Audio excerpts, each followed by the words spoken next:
Ẹ káàárọ̀, ẹ káàsán, ẹ káalẹ́ àti ibi tẹ́ ti ń gbọ́ wa. This is Digi Naija. Don't forget to subscribe, like and share. Lórí ọ̀rọ̀ Saheed Òṣùpá àti Pasuma. Again o, táwọn èèyàn ti bẹ̀rẹ̀ sí sọ pé Pasuma Saheed Òṣùpá ó ti fohùn ránṣẹ́ sí Pasuma pé wọ́n tún ń ta òun síra wọn lórí ọ̀rọ̀ voice note.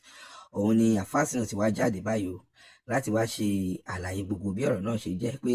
kò ń ṣe tẹ́yìn èèyàn rò ẹ wá nǹkan fìdílé nǹkan ẹ̀já jọ gbẹ́kùnrin àlàyé lẹ́nu àfáàsì. ẹ jọ̀ọ́ ẹ má bínú, mo fẹ́ surprise yín ni bóyá ayé yín báyìí gẹ́gẹ́ bí ọ̀rọ̀ Ọlọ́run, ọ̀rọ̀ tí bàbá Jẹ́jẹ́ tí wọ́n sọ sometime ago pé ó ti yàtọ̀ sí ìgbà kan, pé fújì ti yàtọ̀ sí ìgbà kan, bóyá ẹ máa mọ̀ báyìí ẹ̀záàmù ẹ̀ ló dé yìí o, tẹ́ẹ̀sì ẹlẹ́dẹ̀ ṣe wọ́n pàṣẹ.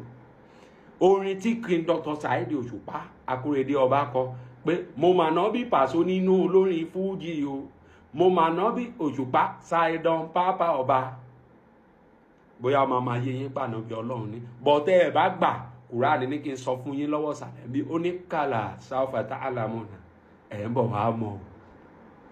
ẹ ti ń mọ̀ báyà bẹ́ẹ̀ mọ̀. Kùránì wá sọ ó ní fún mà lẹ́yìn gbogbo pati sọ fún yín pé ẹ mọ̀ yìí tẹ bá lẹ́ẹ̀mọ̀ ó ní kàlà sáfà tá àlàmùnà ẹ padà wá mọ̀ pàná bí Ọlọ́run ni wọ́n lóòótọ́, pé wà líyẹ Ọlọ́run rán wọn wá láti dùn àwa ọ̀dọ́ nínú ni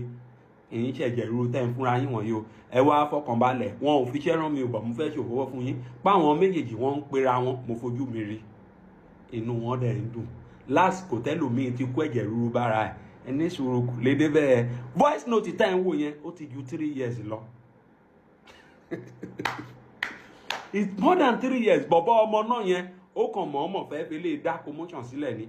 bọ̀tì márùn ìjìnà bá mi lọ wọ́n làfáà ni ẹ́ lọ bá mi wo Suratu Nisa Quran chapter 4 verse 145 ni Ọlọ́run ní innal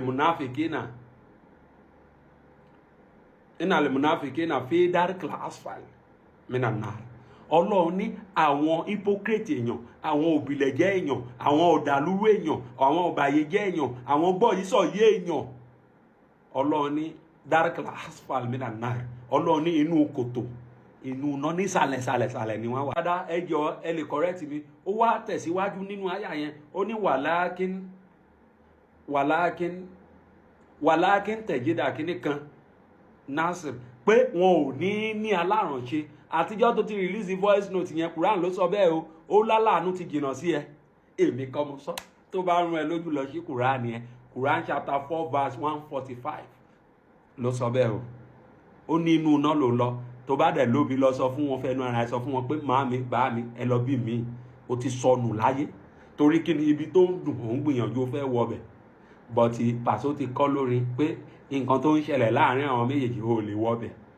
ẹ fẹ́ mọ̀ nǹkan tó ń dúnnú rédíò ẹ lè mọ̀ so ó ti yàtọ̀ sígbà kan o, òfófó mo wá ṣe fún yín o kò ní dìbí mọ́ mi lọ́wọ́ o, inú wọn ń dùn tó ń pera wọn lọ́wọ́lọ́wọ́ o, àwa náà débẹ̀ àfojúrí o, ẹ̀jẹ̀ yín dẹ̀ ń rú bí ẹjọ́ ẹ lọ mú mi nítorí ọ̀rọ̀ ọlọ́rọ̀ rí tiwa o. Voice note yẹn ó ti pẹ́ King Dr. Saheed Òṣùpá fúnra ti confam ẹ fún ọ̀rẹ́ ẹ pé voice note yẹn lóòótọ́ mo sọ bẹ́ẹ̀ ó ti pẹ́ àti ìgbà yẹn wọ́n dẹ̀ ti fi ṣáàtì yẹn ìgbà tó ń sọ fún wọn lọ ń wo over 4 years ilẹ̀ fẹ́ kú sí yìí ẹ máa ṣàdúrà fún bọ̀bọ̀ yẹn ẹ sọ fún pé kórí ẹ gbà bọ̀dẹ̀ kó tó da December olórí burúkú ni anybody tẹ́ bá ti rí tó ń play voice note èèyàn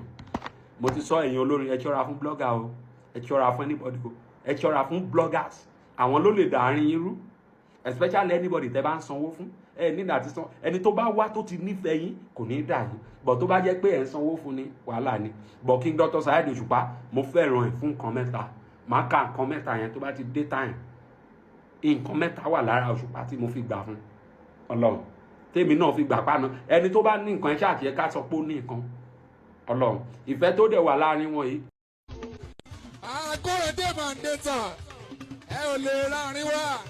ẹ ò lè rárín wá Pasuma o ohun tó bẹ láàrin Saheed pẹ̀lú Pasuma ìyẹn ní sẹ́yìn o mo rí poru yín lójú tẹ́ ẹ bá fẹ́ wọn ẹ béèrè lọ́wọ́ Google Paso tẹ́ ẹ bá fẹ́ mọ̀ bó ṣe ń lọ ẹ béèrè lọ́wọ́ Google Paso àgbẹ̀yìndé bẹ́ẹ̀ àlàbí kún ní pátápá.